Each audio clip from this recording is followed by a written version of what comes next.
I've been to Israel several times, and the weather there can be as much of a challenge as it can be where you live.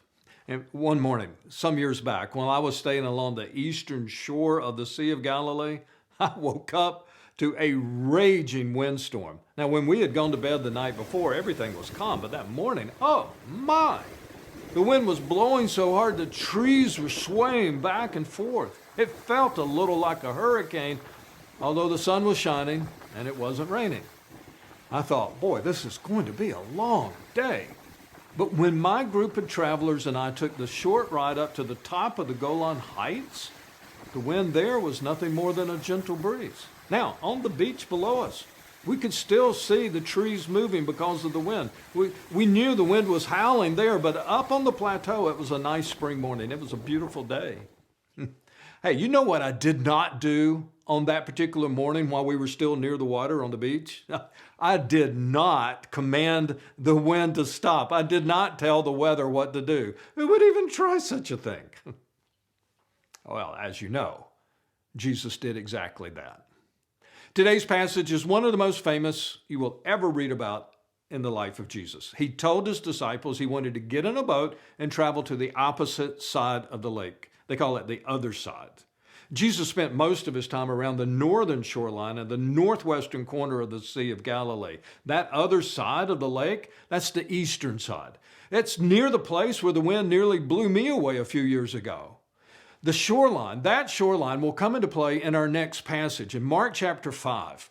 There's much more to the phrase the other side than simple geography. The other side was where non-Jewish people lived. So, the disciples were almost certainly on edge as they got in the boat. They really did not want to go to the other side in the first place. But they had made a commitment to follow Jesus wherever he took them, so into the boat they went. A few years ago, two brothers found the skeleton of an ancient boat not far from Magdala.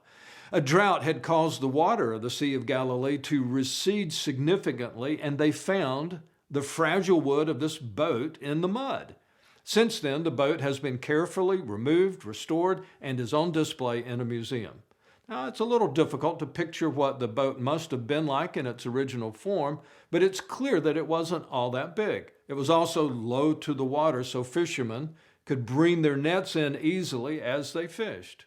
Now, this was a common type of boat in the first century, and it's actually kind of easy to now see Jesus and the disciples crowding into the hall. It was also easy to see that this boat would have been in grave danger if a sudden windstorm sprang to life on the lake.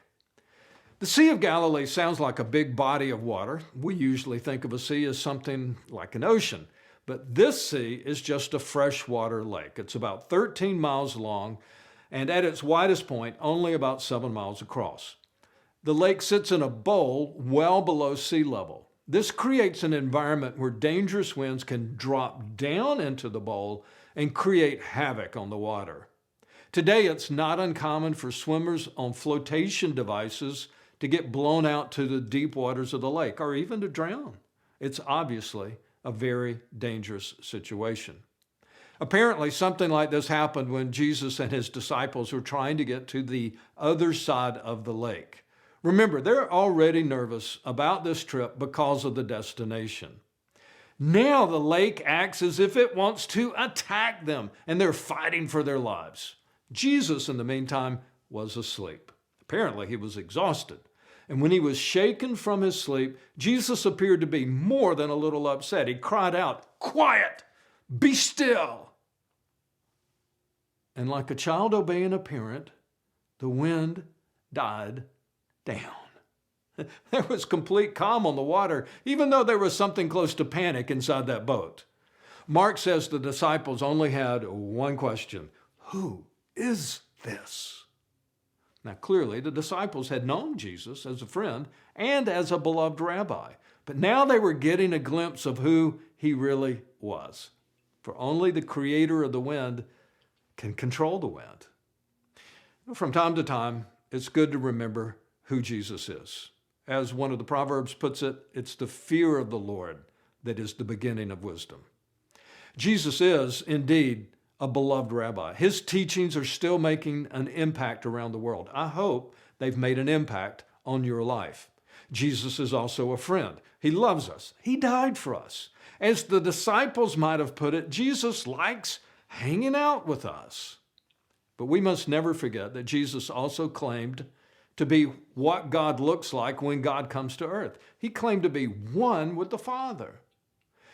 John, the disciple, later wrote about Jesus and credited him with being the creator of everything that has been created. I think part of John's understanding of that truth came on the day when Jesus stopped a storm in its tracks on this lake that John knew so well.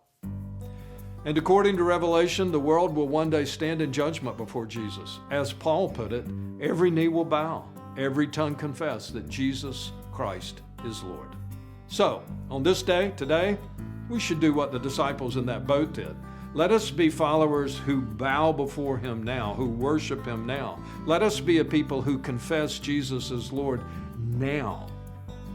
Then we'll be ready for any storm that comes our way.